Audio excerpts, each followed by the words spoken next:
What does the goddamn line say, Tony? Please do not use gendered language. Then what? I'll be arrested, put in airport jail? Look, you're going completely sideways, man. It's a big club, and you ain't in it. How dare you? Mr. Speaker, the President of the United States. I'm Chris Hansen with Day by NBC. Jack Marius Tack-Theratrix. Hi, I'm Spartacus. Jackson, Sacramento, he, him. Steven Seagal. Sex offender guy. I'm Keith Morris. This is Muammar Gaddafi. I'm Rick James, bitch. Sorting through the lies. The hijacker's passport was found blocks from the World Trade Center crash site, if you can believe that. We cannot track $2.3 trillion in transactions. And uncovering the centuries-long plan for world domination. Learning about Cuba, having some food. Let's talk about Chinese people. Have you ever been in a Turkish prison? Swangles from Fort Lauderdale. I have sent 6 of my Libyan missiles to blow up the CS hardware department. Nothing could be more fun than jumping off a cliff with 2 German bisexuals. Oh, you English are so superior, aren't you? Thank you, comrade. And now, macroaggressions. That's what assholes call it. With your host, buddy, I don't know who you are, but you're about to get chlamydia. Charlie Robinson. Hey, Whitey, where's your hat? You want to drop the blame on Charlie and say it's all Charlie's fault. He was a retard. I get some goddamn diuretic.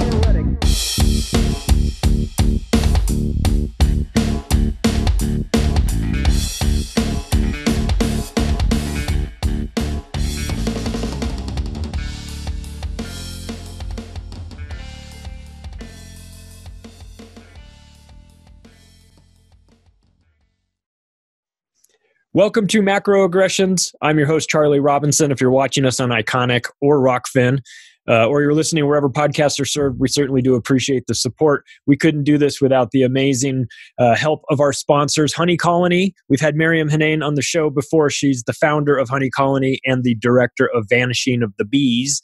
And they've got a great store with all kinds of things, facial care, body care, gifts, home and garden, immune system boosts, lifestyle, sexual related stuff. I mean, they've got all kinds of things here. You might as well check it out. I mean, if you're in the market for some items for spouse and you've given them the same thing from Bed Bath & Beyond every single year and they're tired of it, well, let's mix it up a little bit. Go check out honeycolony.com. Use the promo code MACRO to save yourself some money and support a small business at the same time. Somebody that has been on the show. And our other sponsor is Chemical Free Body. Much like Honey Colony, we've had Tim James on the show several times. He's a small business owner. He is a fighter for truth and liberty, and he has his own company called Chemical Free Body, which makes outstanding products. You can get the Green 85 formula, which will do a number on you, man. It's really good for you.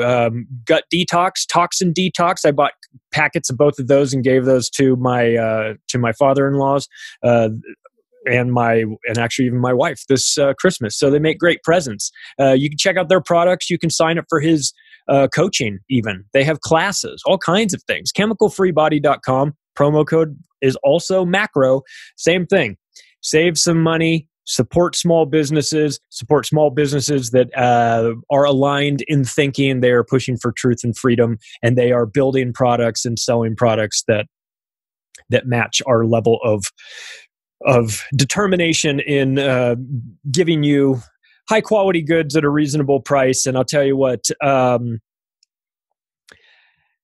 it's so stressful this time right now. We've gone through holidays, we've had elections, we've had civil unrest, we've had insanity, and I love talking about all this and breaking it down. And it's needed and necessary and has a purpose. But from time to time, I like to take things a little bit less seriously and get into some alternative or a little bit more interesting type of topics. And so in order to do that, I brought in the one guy that I know knows this stuff inside and out. It's Midnight Mike, of course, from OBDM. What's going on, Mike? How are you? Thanks for being on the show. Thanks for inviting me on the show. I don't know if I know these topics inside and out. Listen, you know these topics inside and out, goddammit. Fair enough. I'm a goddamn expert. And Mike and I represent one half of the founding crew of the Union of the Unwanted. So if you're unfamiliar with that show, that's a group podcast that we do twice a month with Sam Tripoli from Tinfoil Hat and Ricky Varandas from The Ripple Effect. And we invite on all sorts of interesting content creators and professionals in a variety of fields to have a roundtable discussion, talk about some of these problems and work it all out. Mike is the man who runs the technology side of this to help make sure that we get this information out. And the last episode that we did for the Union of the Unwanted was one of my favorites, actually. It was a suggestion of yours, which was the UFO discussion. And I love this stuff. I don't pretend to have it all figured out or have any sort of special top secret clearance or have some sort of sources on the inside. I don't know any of that. I don't have any of that. I just like it. I just think it's interesting and fascinating to talk about, as well as all of the cryptids and the things like that. And OBDM, man, I love, first of all, I have a podcast. Obviously, you're watching or listening to it currently, but my favorite podcast is OBDM, and I've got Mike here from it. So we're going to geek out, or I'm going to geek out at least, and we're going to talk about Bigfoot. We're going to talk about chupacabras. We're going to talk about all kinds of stuff. So, how do you? I know how I got into this stuff. I know how I developed this interest for it, but I'm curious how other people did. How'd you get into was this from like comic books world that sort of migrated into it? Is it science fiction movies? Like, how did you develop this taste for the unusual? I don't know exactly when it happened. It happened fairly early on in my life. I was living at my first house. So I was probably 5, 6, or 7. And I remember, just drawing UFOs as a kid and handing those pictures to my mother. She probably threw them out or put them on the fridge. I don't remember. But I've been obsessed with the topics at a very young age. And I would see those commercials on TV.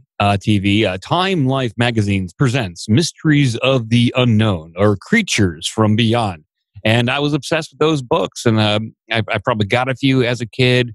And then that kind of died out between the ages of like 10 to 13. But I got heavily invested in Dungeons and Dragons, role-playing games like that, tabletop role-playing games. And then my interest got re-sparked when my mom gave me a book for one of my birthdays. It was the day after Roswell. Read the book. And then I was a teenager at that point, and I didn't stop. Like I would read like something almost every year, a couple of books a year on UFOs. And a lot of people consider these topics to be silly, and I do too, because some of these things that we will bring up are so far fetched that it is hard to believe.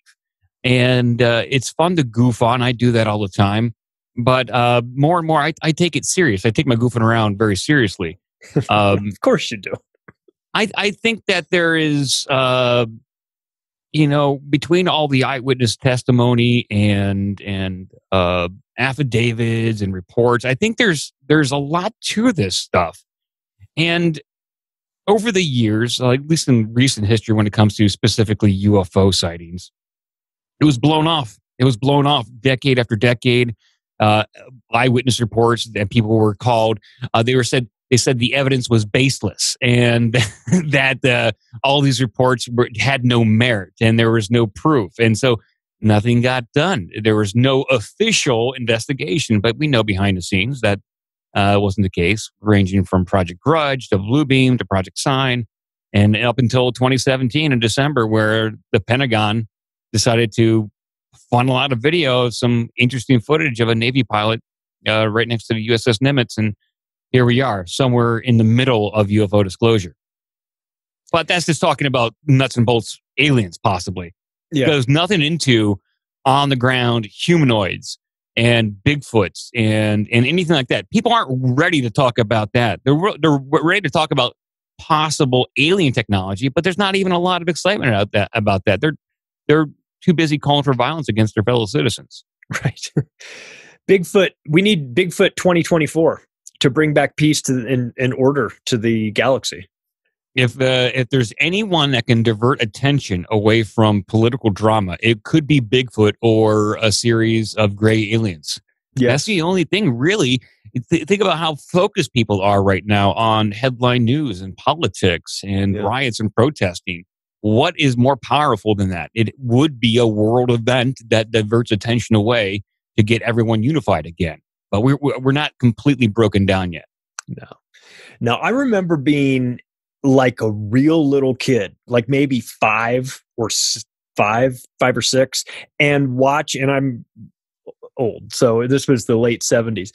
I remember watching In Search Of with Leonard Nimoy, and that his voice, and the sort of poor quality recording made it kind of like a wobbly, when he's talking, and very, very old and creepy. And I remember watching an episode about a I don't know if it was a guy by himself or if it was a pair of people that were in this house that was out in the middle of nowhere, and they were awoken in the middle of the night with sounds of things hitting the house, and they didn't know what it was, and they ran outside, and there was a Bigfoot throwing rocks at their house, at the house where they were in. And I remember this like it was yesterday. And I was telling Tony Merkel about this too, who does the confessionals, which is a Bigfoot thing.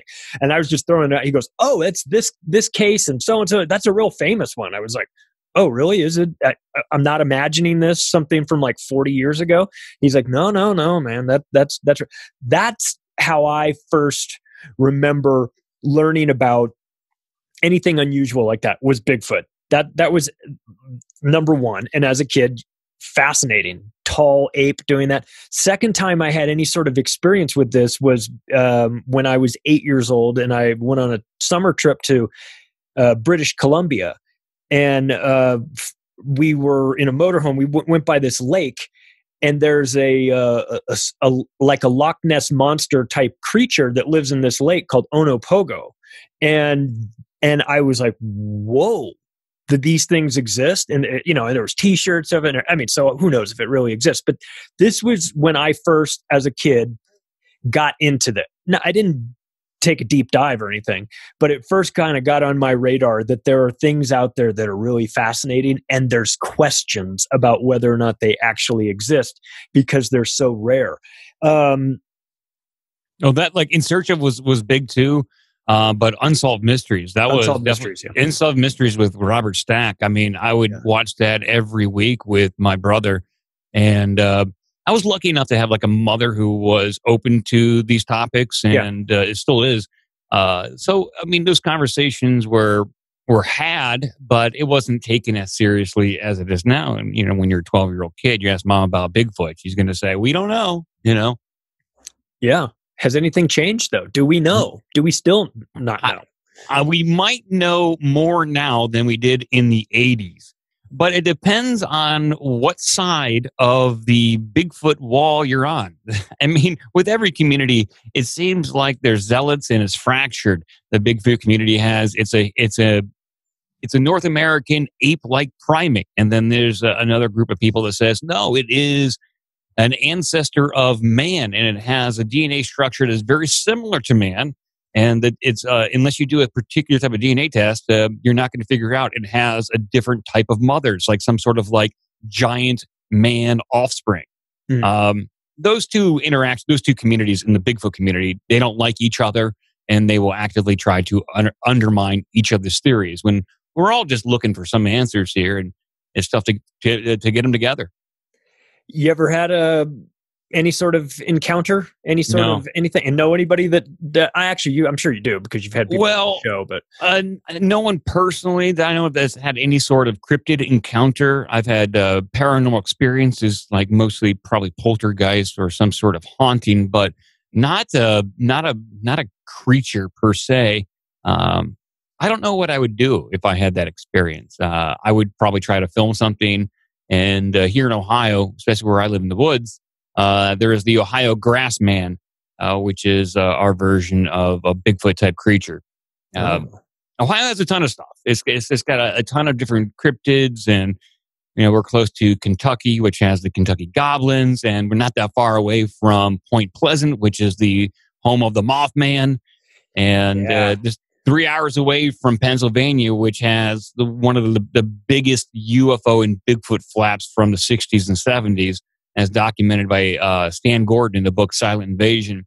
Just incredible. But you get all these kinds of stories, no matter what state you're in. Mm-hmm. If you look hard enough, they each have their own folklore and history with these cryptids. Yeah. So is that accidental? Or are we talking about a theme here? There's got to be a pattern at which, if everybody, culturally, not even just state by state, but culture by culture, they're telling the same story. They've got different names for it. They've got Yeti. They've got, forget what the Australians call their version of it. I know what you're talking about. Yowie, something like that. Yeah, Yowie or something like that. You've got all these different names for apparently the same sort of thing out there. I mean, at some point, maybe we connect the dots and say it's there, or at least it was there somewhere because it's found its way into cultural legend. In a way that seems almost impossible for this to happen, for every culture across oceans to have their own story about a larger than human ape-sized creature that walks upright and is very elusive, hard to find, but people that have had encounters with it swear on their lives that it was as real as anything else they've seen out there. So it's there has to be something to it, right?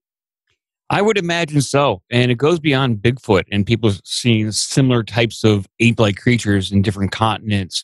On my previous show, I did a segment on people seeing weird little dwarf-like creatures throughout time, starting back in the early Dark Ages and then going up until the 1940s of people seeing dwarves, oftentimes dressed in a uniform, something that was a skin-tight uniform, sometimes with helmets and goggles, oftentimes in a set of three that looked like they were showing up because they're all wearing like a certain uniform. You'd imagine that they have some sort of job to do. And just as quickly as they show up and startle a human, the human turns around to tell somebody and they turn back around and they're gone. There's reports from them finding a dwarf like in a river. They try to bring it in, socialize it, put it in church to try to Christianize it. None of that works. And so they chain it to a basement only to find it that's escaped under a rock. And I just find those little tidbits, it goes deeper into cryptozoological stuff, fascinating because someone documented it throughout time and it was a real experience. Now, they could have just encountered a little person and that was their interaction with a little person. But some of these descriptions are just so far-fetched that it wouldn't just be a human little person wearing a suit with a couple of his buddies terrorizing people who are hanging up their laundry. It goes a little deeper than that. And I actually have like maybe five different stories here that are off the beaten path kind of stuff. Yes. These are like stuff that you don't really hear too often. And when you're talking about commonalities, I look for those patterns of different people experiencing similar things. Then these people probably don't have any relation or knowledge of one another, but they're experiencing a similar thing. This first one is from Illinois, and it's in August 1944. And this is from Mattoon. So there's a Mattoon resident. He awoke feeling very ill. He got out of bed, kind of shakily made his way to a bed or the bathroom where he was sick. Yeah, he told his wife that he was sick and that she blamed her because maybe she left the gas on. And she said, "No, I don't think I did that, but I'll check." And to her complete bewilderment, she tried to get up and get out of bed, but she found that she was paralyzed too. She was intoxicated or paralyzed with something. Shortly afterwards, a housewife down in the other part of the town, she awoke to the sounds of her young daughter coughing. And when she got up, she found that she strangely could barely walk too. The next evening, Mrs. Ben Kinnery, while sleeping in her bedroom, she shared with her 3-year-old daughter, Dorothy, who stirred from her slumber by a particular smell, She first noticed a sickening, sweet odor in the bedroom. She later told a local reporter, but at the time I thought it was just from the flowers outside the window. But the odor grew stronger, and she became more paralyzed with each whiff of this odor, to where her lower legs, her lower body was no longer working, and she decided to scream out. So upon that scream, that got the neighbors going, and they searched the yards, the entire neighborhood, and no one could pinpoint the source of this strange smell. The police were called in. They searched around. They couldn't find anything as well. But upon returning to her home, Mrs. Kinnery said she caught the fleeting glimpse of a man standing outside one of the windows. He was tall, dressed in dark clothing, and wearing a tight-fitting cap, which is bizarre.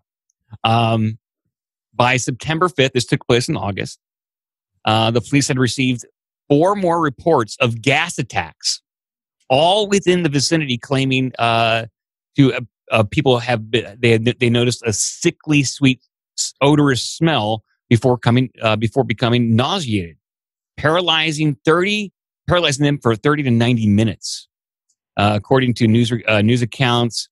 On September 5th, the police checked and what they thought might be a hideout for the anesthetic. They called it the anesthetic prowler, but found nothing that bore any theory, and they couldn't prove it out. However, that same evening, another person was presented to the police that they had concrete evidence of the gasser's existence. But when her and her husband had returned home that evening, they discovered that a white cloth had been placed on their porch. She picked it up, noticing that it was wet and it had a scent to it. She smelled it and she passed out and became nauseated, and nothing worked below the waist at that point. And so the police decided to investigate that one. They showed up, and the police found a skeleton key in an empty lipstick tube on the porch where she had picked up the cloth. The same night, another housewife heard someone at her bedroom window. Before she could act out, the gas seeped into her room, rendering her paralyzed for several minutes. And those are the accounts of that. Who was the guy in the tight-fitting cap wearing dark clothing? No one knows. The police couldn't track him down. So you could just say that was maybe some prowler that was gassing people. Mm-hmm. Sure. I don't know how easy it is to gas people in 1944 like that. But that paralysis, that gas paralysis, is not uncommon in UFO encrypted encounters. I talked about an encounter a few months ago. Donald Shrum, he was out hunting with his friends in California in the mid-60s. He got separated from his group, and he swears that while he treated himself overnight to avoid being eaten by predators, that he saw a UFO land down. He saw a couple of humanoids exit the UFO, and they were wearing skin-tight outfits. They approached his tree. They tried to shake him out of it. They couldn't get him down, so they called in 2 robots. This is what he said. They called in 2 robots, and those robots released a gas substance that he said made him nauseated, causing him to vomit and convulse, get sleepy and pass out, and then wake up again. And they repeatedly gassed him over the course of the night while he tried to defend himself. Doesn't sound unlike what these people in Illinois experienced of waking up, being nauseated, and being paralyzed in some fashion. I don't know if there's any correlation, but there is a similarity to that. Well, I'll tell you a story that really freaked me out. I have family friends. They're friends of my ex-wife. They're actually related to my ex-wife through marriage. And they stopped over at our house in Las Vegas years and years ago. And they were driving from LA to Colorado. So they stopped in Vegas, stayed with us overnight, and then they were going to head out the next morning. So we had dinner, and they said, "Oh, we're gonna." The husband was like, "Oh, I'm going to go down to the wine store. I'm going to get you guys some good bottles of wine. Start your wine collection." I was like, "Okay, whatever. I don't even really drink, but that's fine." So he got a bunch of wine, and we had dinner, and we were all drinking that night, and the wife is kind of like, hippie-ish a little bit. And I knew that she had some kind of alternative beliefs based on her childhood of growing up. And it turned out that during the course of this dinner, she explained what had happened. When she was a kid, she and her sisters would have the UFO experiences from time to time, to the point where it wasn't that surprising to her.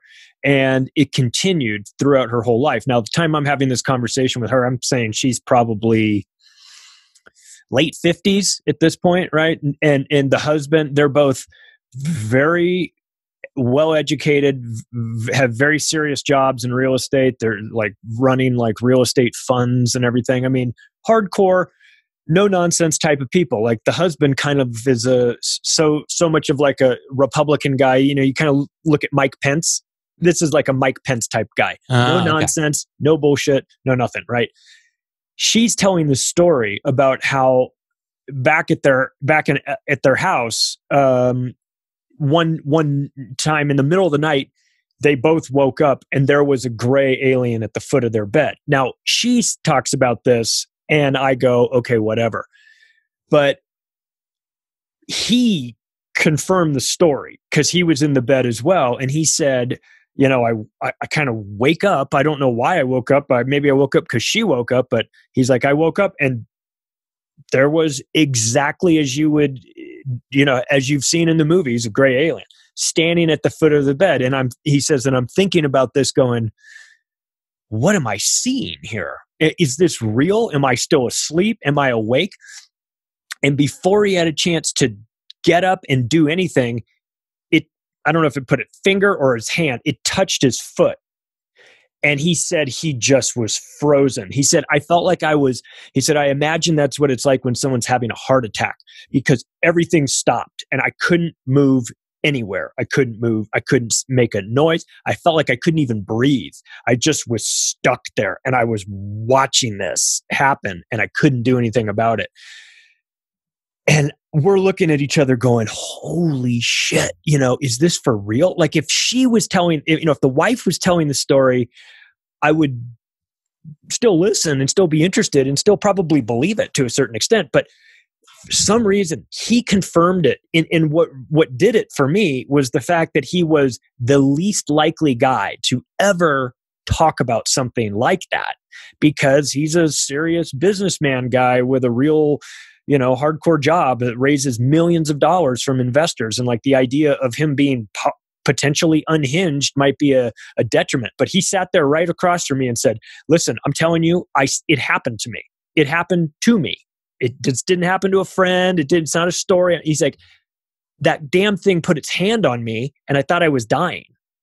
And then I go, well, what happened? He says, when it was done, when they took its hand off, I came back and it was gone. I was like, what did you do? He says, well, I didn't sleep for a couple days, because I was freaked out.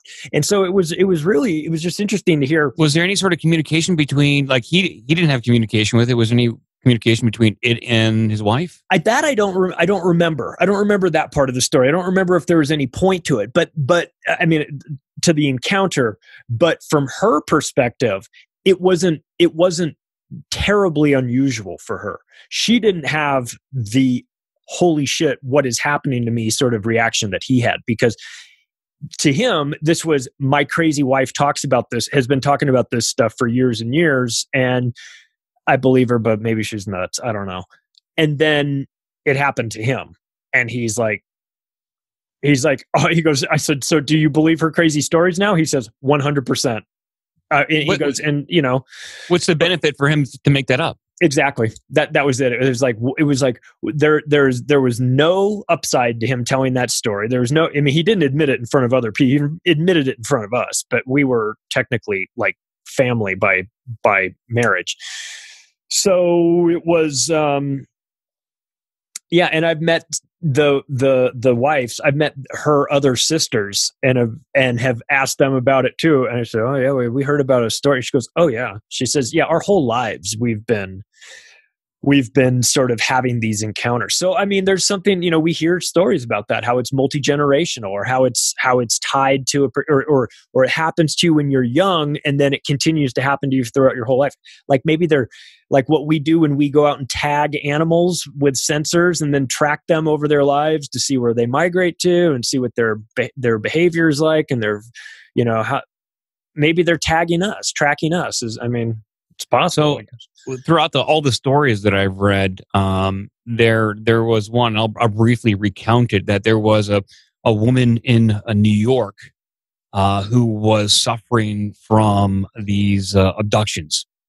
And she didn't know what to do about it. This was back in the 80s. And she was frightened. She thought there was something drastically wrong. Beyond the abduction, being visited by these aliens, she thought there was some sort of misalignment spiritually, and she heard that she could fix this by visiting a shaman in Arizona, a shaman on a Native American reservation. So she made a trip to Arizona to go through this spirit journey. And when she met the shaman, she said, yes, I've heard of these entities, and they have a part of your soul, and you have to go there and you have to visit them on their realm of reality and ask for it and bargain for your soul back.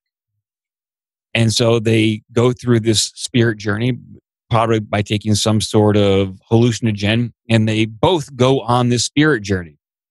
And she recounts that they pretty much leave orbit through their astral bodies and board what they say is a spaceship, at which point in time, they are interacting, both her and the shaman are bargaining for her soul back. And the aliens essentially say, you can't have it back. We made deals with you and your lineage that we are going to continue to do this and use your soul in your body because we have deals and we need it in order to keep on going. I guess at some point in time, the shaman was able to strike a deal that wasn't very specific in the book. They return back to their bodies, and the shaman wakes up and said, I have never seen that in all my years of doing astral journeys. This is a completely new thing for him. Like the shaman didn't know what he was in for. What do you attribute that to? It's a strange thing. There's a lot of people that claim and believe that these UFOs, these entities who occupy them, are demonic in nature. I don't know. Maybe that's just the religious connotation that we put towards something that is a little bit weird. Well, there's certainly something there. Now, I know that we can have active imaginations. I know that we can go on psychedelic journeys. I've done that. It's, but I've always, even when I've had hardcore psychedelic trips, I've always known on some level that I was in the middle of a psychedelic trip. That was the key thing, was that I didn't wake up in the middle of it confused as to what had happened. I knew what had happened. I knew why I was feeling as unusual as I was feeling. And I've heard stories about that. I've heard stories about people saying, my roommate back right after college had a friend who said that he would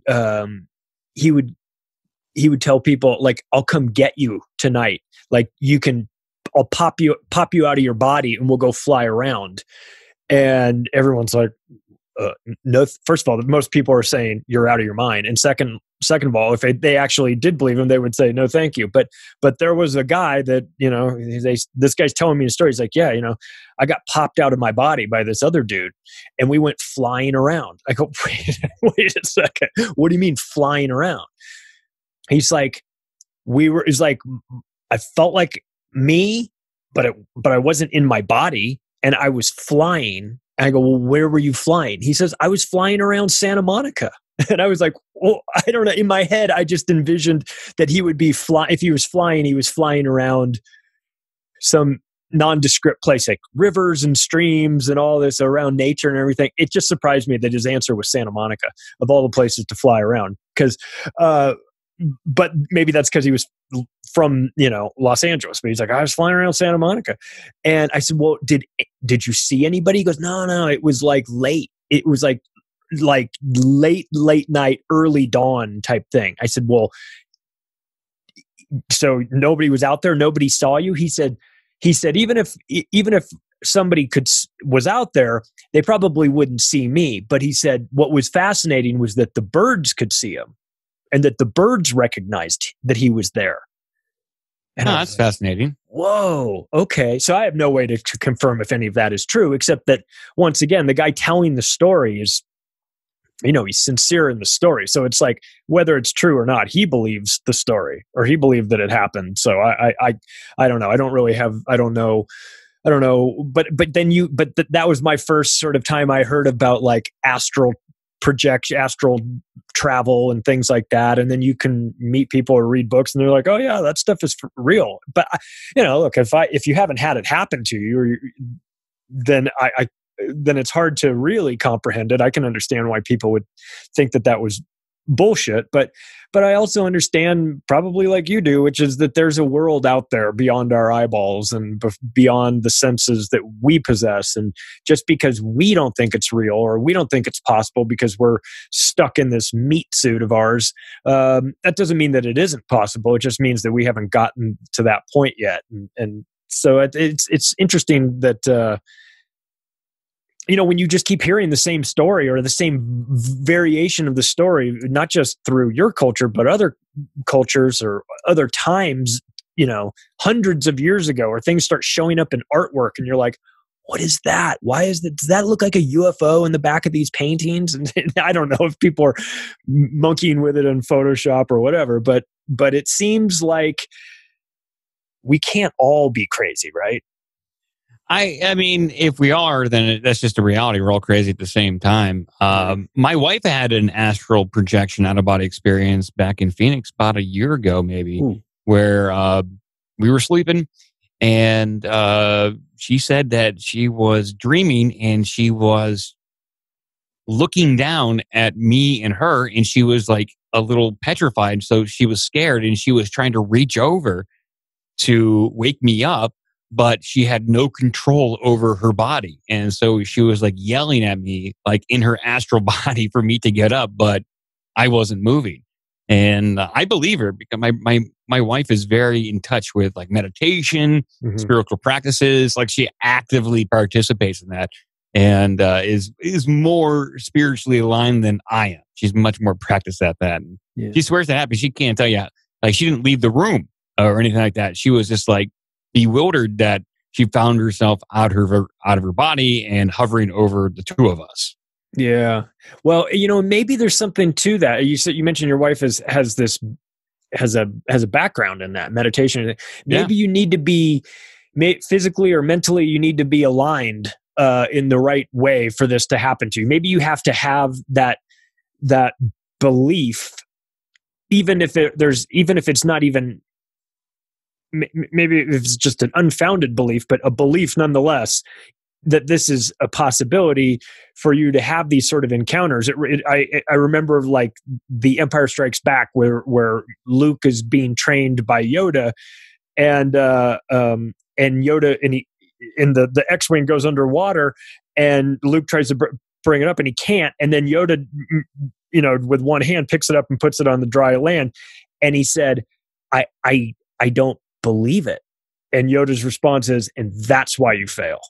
So maybe you have to have the belief first and be open to it before those experiences sort of come your way. I think that's part of it. There are various instances where there's people who have no interest in the subject. They have no belief in the subject, and they still experience something that is incredible. Let me recount this one story, because this is the craziest story I've heard in a long time. And this is like from 1981 in Connecticut. It's about a guy named Frank. He's living in Connecticut. His wife was out of town. And so he's in his apartment, and then all of a sudden his his power goes out. His power is cut. And he tries to call the electric company, but when he picks up the phone, there's no dial tone. So he got a flashlight, looked around, notices all the power is still on in the rest of the neighborhood. So yeah, he checks everything. He comes back upstairs and he hears his phone ring for some reason. He picks it up and he hears, "Greetings. We are from another galaxy and we have chosen you to communicate with. Don't be alarmed. We mean you no harm, but we have neutralized the power in your home so we could speak with you." He tried talking back to this thing, but it was like he was talking back to a pre-recorded message. So that you're trying to talk to an answering machine, you're not going to get a response. They said, "Hey, just hold on here.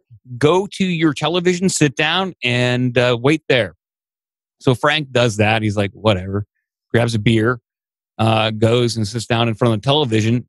Next thing you know, the television pops on with this humanoid-looking face on the television. It's kind of fuzzy, but he can make it out. That's a kind of like a human-like face, very large eyes that are almost wrapped around his head, and very like a pear-shaped head. He couldn't see the mouth moving, but he said, "Hey, this is what it said. My name is Lumak. I am projecting my image to you from my ship located beyond your moon. I come here from a race called the Ashtar, and we've been observing your planet for 10,000 years. We are making contact with individuals who have been genetically programmed to assist us in saving your planet." And so Frank was like, "What the hell? I don't want anything to do with this. This is BS. I don't want to help anybody. I don't consent to this." And so Frank picks up his beer bottle, smashes his TV, grabs some more liquor, downs it, passes out, and goes to sleep. And this obviously frightens him for the next few days. He doesn't know what to do. His wife comes home. She sees the TV's broken, so he kind of explains to her what's going on. So he doesn't really explain everything, but explains enough to his wife where his wife becomes concerned. Next thing you know, Frank is going out for a walk, and he passes out. He gets up and he sees people that are dressed in 1800s garb. And then he kind of passes out again. And next thing you know, he is being communicated with on a ship. And they tell him, and they said, "Hey, Frank, you are going to go back in time and defuse a bomb." And Frank says, "I don't know how to do that. I don't know how to defuse bombs. I'm not trained to do that. I don't know how to do that. And I don't agree to do any of this." And the alien says, "Yeah, you did agree to do this back when you were 12. And at that point in time, Frank remembers meeting a very strange person on the street asking for help. And Frank did agree to help. There was just no time frame put on that help." So Lumak, the alien, hands Frank a device, at which point it fuses with him in a certain way, and he gains all the knowledge needed to defuse a bomb. And when Frank asks him, like, "Hey, why don't you guys just do this? Why don't you guys defuse the bomb?" And they said, "We can't do it. We're not in this dimension. You're here in this dimension. It takes a lot of effort and energy for us to appear, and it's just easier if we get humans to do it for us." And so they give him all the knowledge to defuse this bomb. They give him the ability to travel back, I believe it was to the 1970s in Connecticut. They drop him off to defuse a bomb. He defuses it, and then they warp him back to the 80s. And he comes back. He shows up at his house and says to his wife, "Hey, I'm back." And the wife's like, "You've been gone for like 2 days." But according to Frank, he's only been gone for a few hours. At which point he explains to her the entire story, and she insists that he goes to therapy and never talk about this ever again. Jesus. I mean, how do you have that conversation with your wife? You know, honey, I'm a time traveling bomb disposal guy. Yeah, this is a. Isn't this the plot for the next Star Wars? It certainly could be. It could be the next Terminator plot. Terminator 12. You're going back to the 70s in Connecticut. It's just such a bizarre story. Yeah. With like little weirdly specific. I mean, it could be a work of fiction. It could just be a fantastical story. It could be all that. I just find it to be so bizarre. It's some of those things. Hey, yeah, we got a ship, but it's cloaked on the far side of your moon. You know, I've never been that high. No, neither have I. Maybe we're doing it wrong. It's the wrong weed. Maybe I need to get so baked that I feel like I've been taken to a spaceship. What have you ever had any UFO experiences? I mean, the best one that I've had is when my wife and I got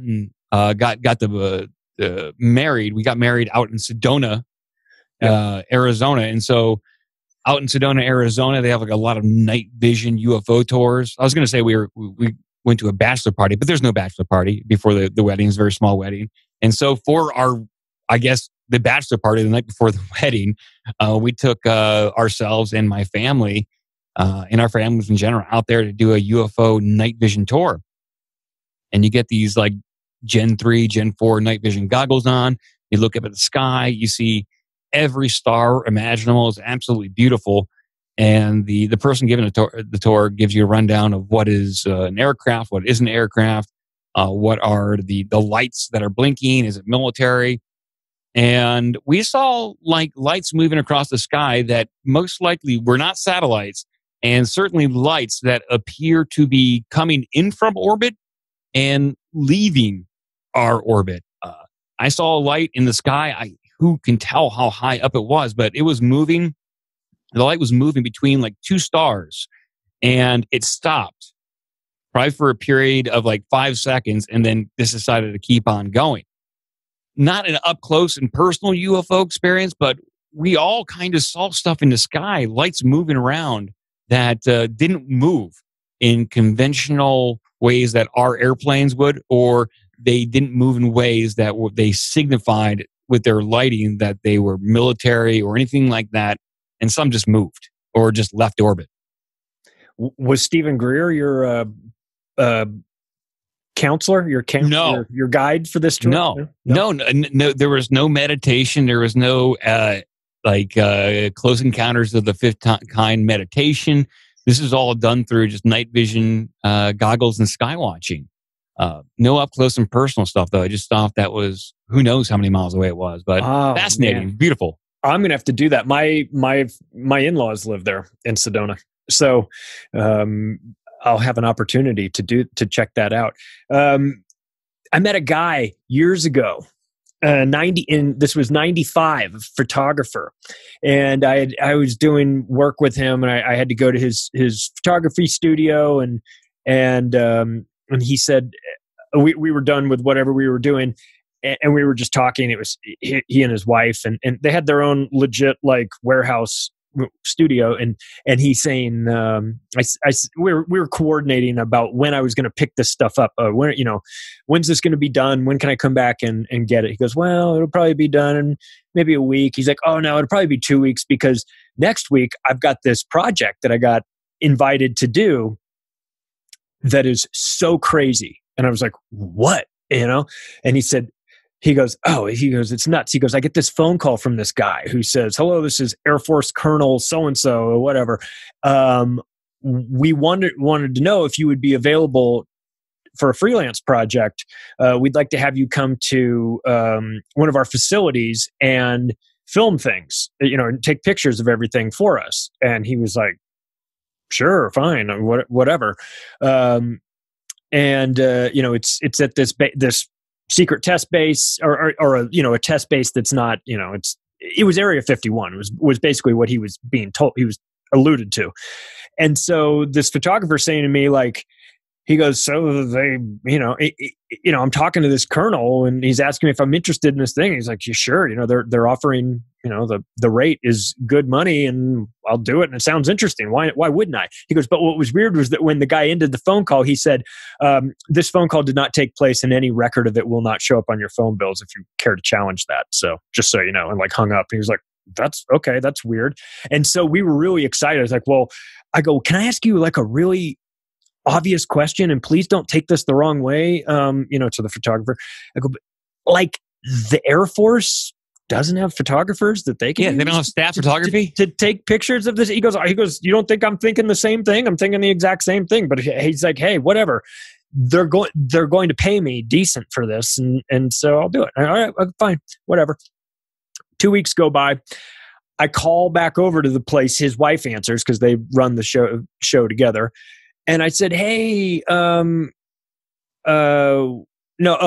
I take that back. He answered, and I said, "Hey, what's going on, man? It's me. I was gonna. Is now a good time for me to come by and grab those pictures?" And he's like, "Yeah, that's fine. That's fine. That'll be." I said, "Great. I'll probably be there. 3:00 this afternoon." He goes, "Okay, that works for me. I'll see you then." I go, "Oh, hey, how did it go at Area 51?" He goes, "I can't talk about that." Click, and hangs up. And I was like, okay, well, that was weird. So then I show up there and I walk in, and that's when I see his wife. I go, what the fuck is going on? Well, I called him. I said, I brought up the Area 51 thing, and he hung up on me. And she goes, he's all freaked out. And I was like, why? She goes, he's all freaked out. He thinks this place is bugged. He thinks that people are listening to him. He's totally paranoid. And I was like, okay, this ought to be good. So I go in there, I get the pictures and everything. And I go, what's going on? And he goes, we can't talk here. We got to go outside. And I was like, okay. So we go outside and go out around by the dumpster. And I go, please tell me what the fuck is happening here, because this is you're freaking me out. He said, I saw something that I cannot even believe that I'm alive and allowed to leave this place. And I was like, okay, so what happened? He said, well, I was with him. They took me to a place. He said, they took me to Area 51. I go, well, how'd you know it was Area 51? He said, because I was told it was Area 51 when I was there, or S4 or whatever it was. Or I don't know. But I go, so what did you do? He said, well, they took me into this hangar that was the biggest room I've ever seen in my entire life, bigger than anything you could possibly imagine. It's just giant. And it's like crammed into the side of a mountain or something. And there's like the doors to this hangar are open. And he said, they pushed this thing out. He goes, have you ever been to a carnival and seen those things that are like, it's three circles, and you as a person, you get in there and stand in there, and it starts to swing you around upside down, this way, that way. And, it looks like a bad idea if you've been eating, cotton candy all day. You don't want to get in. I go, yeah, I know what you're talking about. Like a gyroscope. He goes, yeah, exactly. It's like one of those. He said, so they have this thing that is like the size of a Volkswagen Beetle. And he said, and they push it out, or they drive it out onto the tarmac out from this thing. And there's a guy on like a scissor lift with controls for it. And so I've got my camera and everything. And he said, the rules are that whenever I'm taking pictures, I have to, and this is 1995. So this is before the digital photography, because whenever I'm done with a roll of film, I hand the camera to the guard that's next to me. He opens it up, takes the roll of film out, loads up a new roll, and then hands me the camera back. So he says, at no time am I ever in possession of the film. He goes, so they start this, they push this thing out, and they turn it on. And this gyroscope thing starts going around and around and around. Now, at the time he's telling me the story, the movie Contact hadn't come out yet. But now that I've seen it, I look back on it, and it's similar. His description is similar to the Contact thing, where it's spinning around and spinning around. He says, so they start this thing up, and it starts spinning, but it's not making any noise at all. And there's like a little pin on it, like a little arm on the top of it that's kind of holding it, when it's not being used, it's kind of and they get this thing spinning, and then they release the pin, and the arm comes down, and it starts spinning, and it starts to lift off the ground. I go, what did you do? He said, I was shitting myself when I saw, I've never seen anything quite like this, but I'm taking pictures, and I'm handing, as fast as I can, and we're switching out film and all this stuff. He says, and they take this thing up, and he goes, and I can tell it's spinning faster and faster, but I can't hear anything because it's not making any noise. And he said, and they get this thing way above us, so he's like, and all of a sudden it just disappears. It's just gone. It didn't fly anywhere. It just vanished. And he said, and then they go, look, they said, look way down there. And then he could see, he looked way far away. And then they were telling him, start looking that direction. And he's looking that direction, and boom, all of a sudden it appears. And he says to me, he goes, And that was the moment that I thought I might not make it out of there alive. And I was like, what did you see? And he said, I don't know what I saw, but they called it the acorn. And that didn't mean anything to me until like maybe 15 years later, watching, UFO videos and things like that. They talk about the Nazi bell, the Der Glocken, and that the nickname they had for that was the acorn. And I was like, holy shit, I think this guy saw the acorn. And the description that he gave of it, and this was, this is 25 years ago. And it had, there's no reason for him to lie to me. I wasn't writing books about that. I was bartending. He was just telling me the crazy story, plus his oversized paranoid reaction to it and his wife's annoyance with his paranoia from it. It just made the whole thing seem very real to me. And I've never had a UFO experience. I've never seen one. I've never seen anything like that. And this guy was, as aside from the part where he was just a photographer being hired by the Air Force to take pictures of this, which rubbed both of us wrong from the beginning. Like, why would they do this? Yeah. That was the part of it that had me kind of going, why would they do this? But unless they want him to tell people. Unless they want him to tell people too. Right. That was the other thing, was it's like, unless they want him to tell people. So I've told that story to some people and they've said, well, maybe they wanted him to tell you about it. I go, well, maybe they wanted him to tell somebody about it, but there would be no reason to tell me about it. I wasn't writing books at this point. I was literally fresh out of college and I was bartending. There's no reason to tell me to, I don't have a platform to get this out there, but like, when you've got to go tell that story behind the dumpster outside of the place where you work because you're convinced that they're listening to you, like, I don't know, man, he sold it pretty well. If he was lying, it was an elaborate lie that he sold very well. But I have a feeling that he was telling the truth about that. He didn't pretend to understand it. He didn't pretend to know where it came from. He never once called it alien. He just said it was technology that he could not explain. So I wonder how much of that technology we have access to. I think we have considerable amounts. And you would imagine that the security at Area 51 would have upped its background check on people after Bob Lazar went public just 5 years previous to your friend getting the photography job. Yep. I suspect that they have done psychological profiles of anyone who comes and goes from Area 51 on a job or not, and that they understand that when you bring these people in, they are most likely to tell somebody.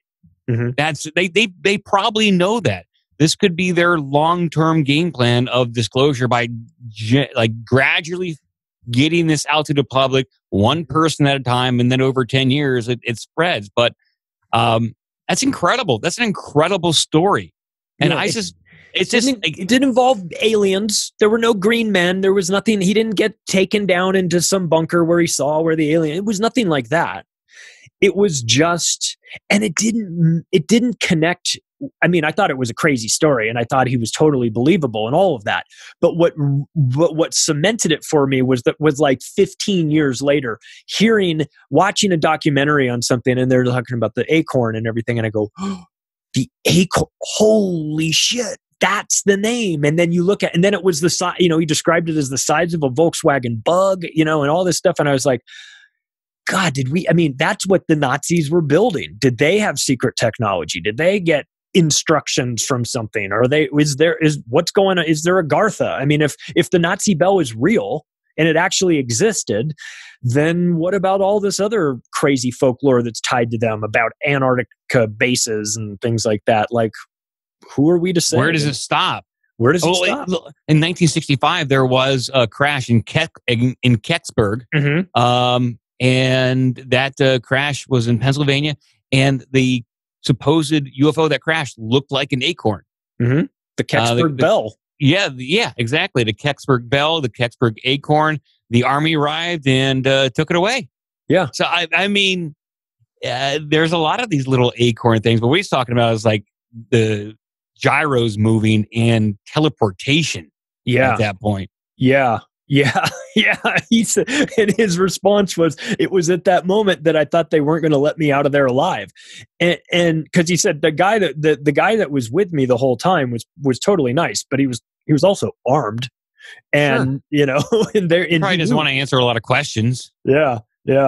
So so I should track him down and get him to see if he's willing to tell that story again, because it freaked me out. That was like my version of In Search Of, it was my secondhand version of it, where I've got a guy telling me, like, I saw it with my own eyes and I was terrified, and not of there being aliens in it, but just that I knew too much was kind of his feeling on it. And are they going to invite you there to show you that, then kill you because you saw it? Like that just seems kind of. He's like, I know, but like who knows what's going to happen?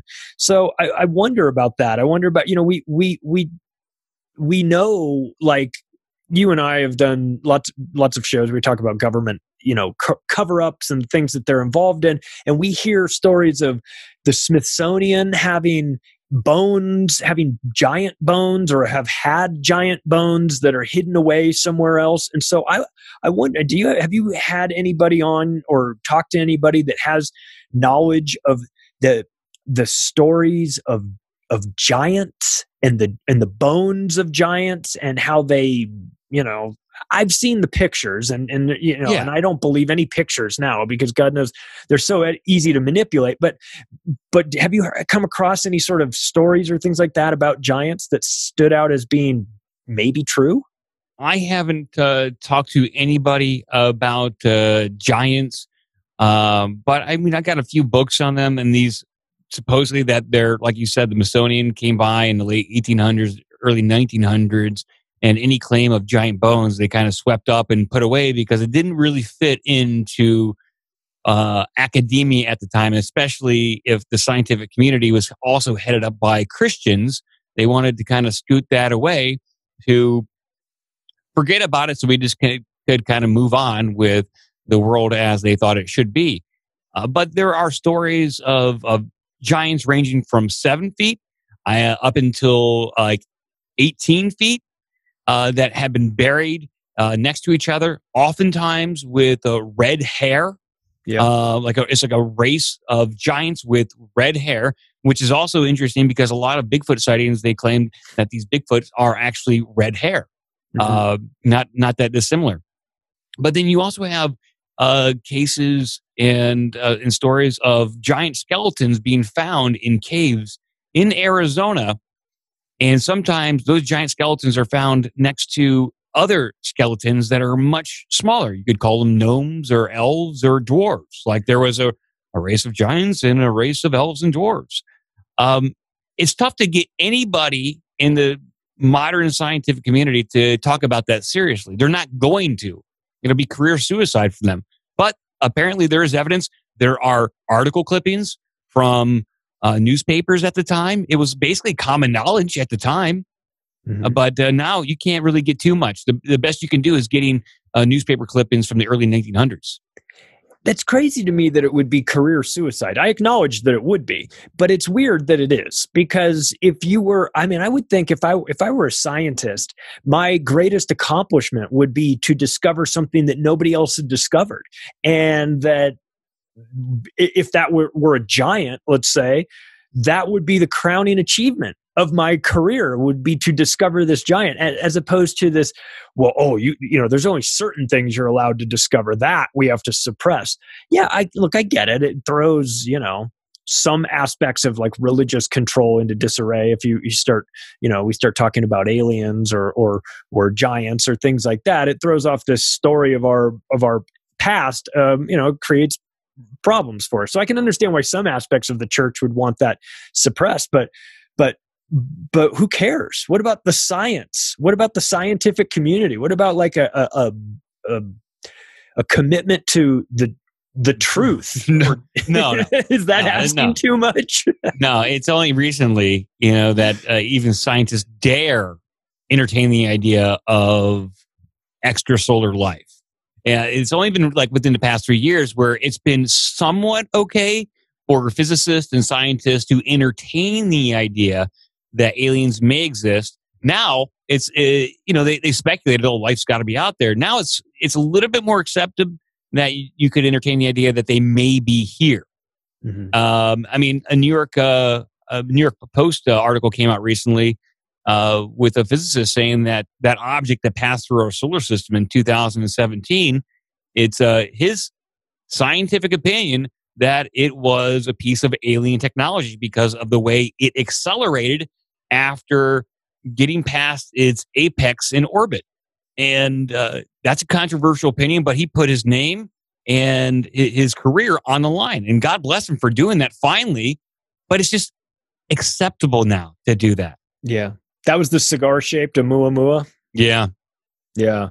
That was fascinating. I mean, that was interesting. And of course, these days, who knows what's the truth? I mean, if it's allowed to go out into the mainstream media, then it's like, well, you almost have to question why it was allowed to do that. But I remember reading that as well and being like, whoa, this is not what it's oblong. It's an interesting shape. And they talked about it picking up speed at a certain distance. So it's very, very strange. I wonder, what about a blending of cryptids and UFOs together into Men in Black? What do we think about Men in Black? So what's weird is it's almost like you can't have one without the other to a certain degree when I'm talking about UFOs and cryptids, because oftentimes UFO hotspots are also cryptid hotspots, specifically Bigfoot and larger kind of cryptids. Like in the 1960s, like Stan Gordon covered that pretty well in Silent Invasion, where you would have a wave of either UFO or Bigfoot sightings, and then over the next week, the opposite would follow. And then you would oftentimes have a combination. I mean, there is a person on record that says, I saw two large creatures by my fence. I cracked a few shots at them with my rifle. They looked at me. The bullets either didn't hurt them or passed right through them. Then they went into a clearing, got into a glowing red orb, and took off. So that's a UFO. That's some sort of crypto creature. You could say Bigfoot or who knows. But they seem to go hand in hand. Not dissimilar. Oftentimes, like the dwarves I researched throughout history, a lot of times people, they saw them in uniforms, but there's also stories of those little dwarven creatures. I'm not talking about like someone who's short, but people who said, they had beards and they looked like a dwarf and they got out of a silver craft. This bizarre stuff. But for Men in Black, I that is a subject that it is tough to pin down. And is also controversial. People think that it's the Air Force and their particular intelligence division to ensure that whatever technology they're working on is not being talked about too much. And then there's people who think that they're aliens and they're here to clamp down on people to make sure that the alien presence is not talked about. And some people think they're demons or from the astral realm, here to just kind of be minders of what we do and don't talk about. It's crazy. It is crazy. The stories of them showing up, or I've seen some video where it looks like these two guys. Well, I mean, you never know who's making this up, but then Hollywood doing the Hollywood thing and putting it out front and showing Men in Black in movies with Will Smith and then being like, hey, isn't this funny? So like you can almost feel the disinformation game kicking in with that, where it's like, hey, let's make it, comical and so mainstream that it can't possibly exist. It's too preposterous as a cover for it actually happening. I could certainly see that being part of the play. What about well, let's just do it since we're on Iconic here, among other platforms. What about reptilians? I mean, I've talked to, you and I are both Howard Stern fans. I don't know if you've heard it, but I heard the interview with Billy Corgan on Howard Stern talking about his encounter at a cocktail party where he saw a guy shapeshift into a reptilian and back. And his response to Howard when pressed for it was, I saw something I cannot explain. And he was as serious and as as matter of fact about it as you can be. And is there just a point at which there's so much talk about it that it can't be about nothing? Like there has to be some sort of fire with all this smoke. I would say so. I have that clip if you want me to play it. Please. Let's play this. This is Billy Corgan of Smashing Pumpkins on Howard Stern talking about his shapeshifter experience. The Howard Stern Show. What happened? Give me a for instance. I want to know. I'm turning red. I'm so embarrassed. No, don't be embarrassed. Come on, share. Why not? We have to discuss these things. Let's just say I was with somebody once and I saw a transformation that I can't explain. The person transformed into something other than human. Yes, I saw it. Were you on drugs? I was not. I was totally sober. Wow. You were talking with. I'm asking you some questions. If you were talking to someone, yes, and you're having a conversation like we are now, this close, and the person suddenly, not in a hallucination, they said to you, "Look, something's going to happen here. Mm-hmm. I'm going to morph into something else," and you're like, "This is ridiculous." That's not how it happened. Give me a please. I want to see this. Imagine you're doing something and suddenly you turn around and there's somebody else standing there. A different human. Sort of. It's hard to explain without going to detail. I'd rather not go into details. Okay, but did you say to the person, what'd you just do here? That's yes, and they acknowledged it. And what did they say they were? From another planet? They wouldn't explain. Why not? Again, without telling the story, it's a really messed up story. A famous person? No. Good. Why Well, is he not famous? By the way, why is that good? Why didn't you put him on wrestling? Believe it or not, they're actually a voting member of the Rock and Roll Academy. Is that true? I'm just it's Jan Wenner, isn't it? But when you say they transformed into someone else or something Billy, else, I've had that happen. I'm being vague on purpose. I was with a woman once. She took her makeup off. I didn't know who the fuck she was. I'm telling you, she totally tricked me. You talk about something like that, that's a different story. Wow. I mean, it's up there with one of the most intense things I've ever been through. The Howard Stern Show. Maybe he was doing it for publicity. I don't know. I believe him. I have never encountered a shapeshifter. I believe him. I believe him too. Billy Corgan, though I don't know him, doesn't strike me as the hyperbolic type. I mean, he seems very measured. And almost it didn't sound like he wanted to tell the story, but Howard has a way of dragging it out of, so he gave sort of a edited version of it. I mean, and David Icke has talked about this, how he was in a makeup chair at the BBC years and years ago, getting ready to go on.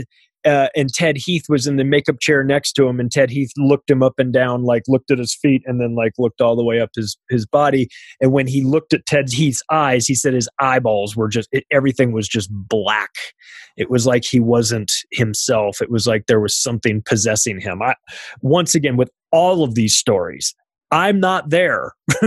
I can't confirm any of it. So, and that of course is the easiest way to deflect, to create doubt, to marginalize these people, is the fact that it happens, in a way where the spaceship is not landing on the lawn of the White House. This is happening in obscure places or to individuals. And when you tell that story, you wish you had a judge, like, I was at a judges convention and I was with 6 judges that were sitting behind me and we all saw. That never happens like that. It always happens when you're by yourself or with somebody else, or they knock you out and you're trying to piece it all back together. I understand why people don't want to talk about this stuff, because it's hard to talk about it and not sound crazy. And people value their credibility, as they should. They have jobs that maybe depend on that. They have a reputation. They don't want to look lesser than in front of their friends and family. They don't want to be picked on. I mean, if any of my friends told one of these stories, we would relentlessly fuck with them for the rest of their lives. I mean, it is not the sort of, I mean, in a funny way, not in a sure. You got to do it. You got to do it. But it would be, we would find a way to turn it into a joke, when in actuality, man, I tell you, Billy Corgan didn't sound like he was having much fun telling. I mean, he was sort of messing around with Howard to kind of give it back, but that sends them. If that's a real story and that really happened, and you really see that, what does that do to you? What does that do to you for the rest of your life when you now know with 100% certainty in your soul that something like that is out there and possible? How do you go through life after that? Probably a little bit more difficult. And these kinds of stories is what is going to make full alien disclosure that much more difficult.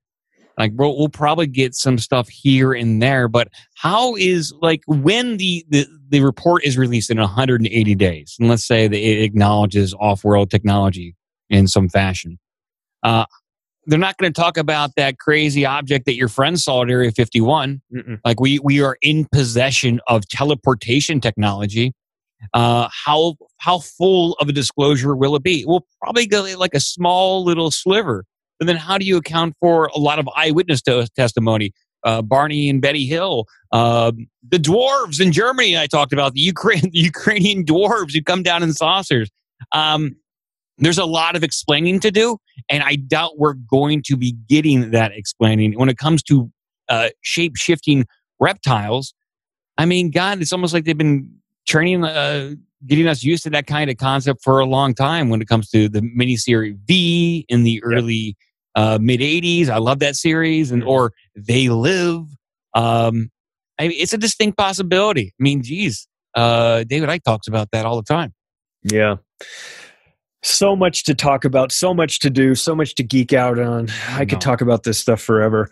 That's Midnight Mike, everybody. You got to go check out OBDM, Our Big Dumb Mouth, and the Union of the Unwanted. Mike, where can people find you? When can people find the show? When can people tune in for the live shows? Oh, boy. If you want to tune into the live shows, you can go to search for OBDM videos on YouTube, and we're live 7 p.m. on Wednesdays and noon on Saturdays, or you can just download the podcast a little bit later. Just go to obdmpod.com. We're on Stitcher, iTunes, and Spotify, all that kind of stuff. I will warn people it takes like 1 or 2 episodes to get into because we like to goof around quite a bit, but we are a call-in show, and we like to listen to everyone and everyone's opinion. So you're welcome. Your description of it being like a combination of like Coast to Coast and Howard Stern and all that, it's so right. You've got, Cretchit, who is the equivalent of Fred, coming in, and you and Joe are phenomenal. I just love the dynamics. I love it. It's my brand of humor. It's not for everybody, but for those that know it and those that get it, boy, it's an addiction. Thanks, Mike, for being on. I appreciate it. And I'll see you next time around for the Union of the Unwanted. And hey, everybody, if you like this show and you think your friends might like it or geek out on it, please share it. If you're listening to this on a podcast player, there's a little button somewhere on there that says share. So that's the only way it's going to happen for us, is if you get out there and share it and game the system, because the algorithms, they don't like us. They don't like us very much, and the feeling is mutual. Thanks, everybody. Take care.